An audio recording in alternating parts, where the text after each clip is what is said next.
ريمونتادا في التاريخ كله. طبعا كلنا عارفين في قانون اوروبا ثروة الرجل تقسم النص للرجل والنص الثاني للانثى، وعلى هيك اغلب المشاهير في اوروبا ما بتزوجوا، ومنهم كريستيانو رونالدو. وكلنا سمعنا بالفترة الأخيرة إنه زوجة أشرف حكيمي طلبت الطلاق من حكيمي بعد القصة اللي طلعت عليه، وراحت وبدأت إجراءات الطلاق، لكن انصدمت برد المحكمة عليها لما حكوا لها إنه ما في أي شيء مسجل بسجلات البنكية لأشرف حكيمي. أشرف حكيمي عمل عليها ريمونتادا ما صارت بالتاريخ كله، مسجل ثروته كلها باسم الوالدة الله يحفظ له إياها. كم أنت كبير يا فخر المغرب. كل الحول تقول لي ريمونتادة برشلونة ولا ريمونتادة الريال؟ هدول احسن 2 ريمونتادا شفناهم حتى الان، جحفلوهم على اخر ثانية. جحفلة، هدي الجحفلة ولا بلاش؟ على النعمة ملوك.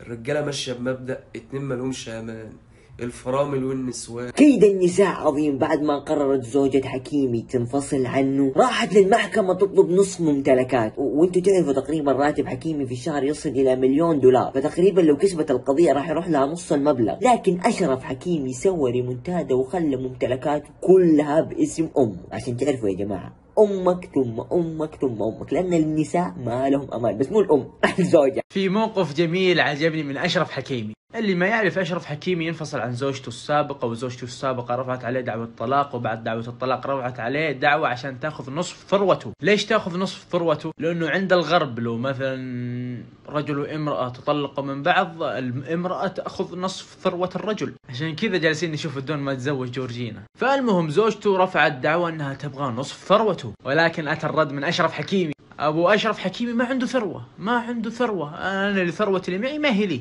ثروته كامله مسجله باسم امه. يعني اوكي الفلوس معي لكن ما هي حقي، حق امي. يعني انت مالك شيء، حتى لو انت بقيتي زوجتي وانا مت يعني لا قدر الله، برضو امي اللي بتاخذ كل الورث، يعني انت مالك شيء.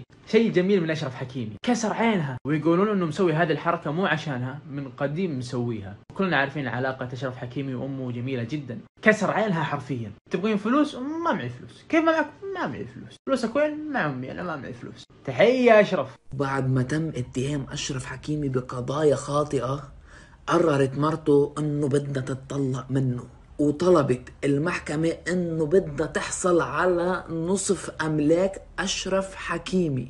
بس المشكلة شو صار؟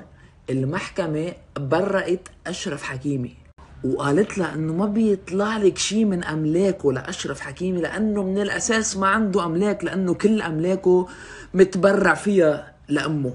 فهون مرته لاشرف حكيمي اكلت الضرب، لا اشرف حكيمي ولا امه. زوجته السابقه ووالده ابنه صاحبه الاصول التونسيه هبه ابوه. الفتره السابقه رفعت زوجة اللاعب المغربي لاعب نادي باريس سان جيرمان اشرف حكيمي على قضيه خلع بسبب مزاعم قضيه الاغتصاب اللي كان متهم فيها اشرف حكيمي. وخلال اجراءات الطلاق بين الثنائي كان من الضروري ان زوجة اشرف حكيمي السابقه تاخد نص تركته علشان ما بينهم ولد، لكن القاضي فاجئها في وقتها ان كل املاك اشرف حكيمي مكتوبه باسم والدته. ودي كانت الصدمه الاكبر لعارضه الازياء الاسبانيه صاحبه الاصول التونسيه علشان تخرج خاليه الوفاض من اشرف حكيمي. زي ما بنقول عندنا كده في مصر، خرجت من المولد بلا حمص. دي حرفيا القضيه ممكن من اشرف حكيمي. معناتها مرت حكيمي او طليقه حكيمي في اول غسره تعديها سيبته، وتزيد تمشي للمحكمه تحب تقسم معاه املاكه، تحب تاخذ 50% من املاكه، تكتشف انه املاكه الكل باسم امه. معناتها اللقطة هذه يستحق عليها الكرة الذهبية، البالون دور الجاية لازمها اوتوماتيكمون تمشي الحكيمي على اللقطة هذه. معناتها هذه يثبت لك، فهمتني ولا راي المرأة اللي ما تطمعش في 50% من املاكك تستحق 100%، تستحق كل شيء، اللي هي ميمتك ثم ميمتك ثم ميمتك.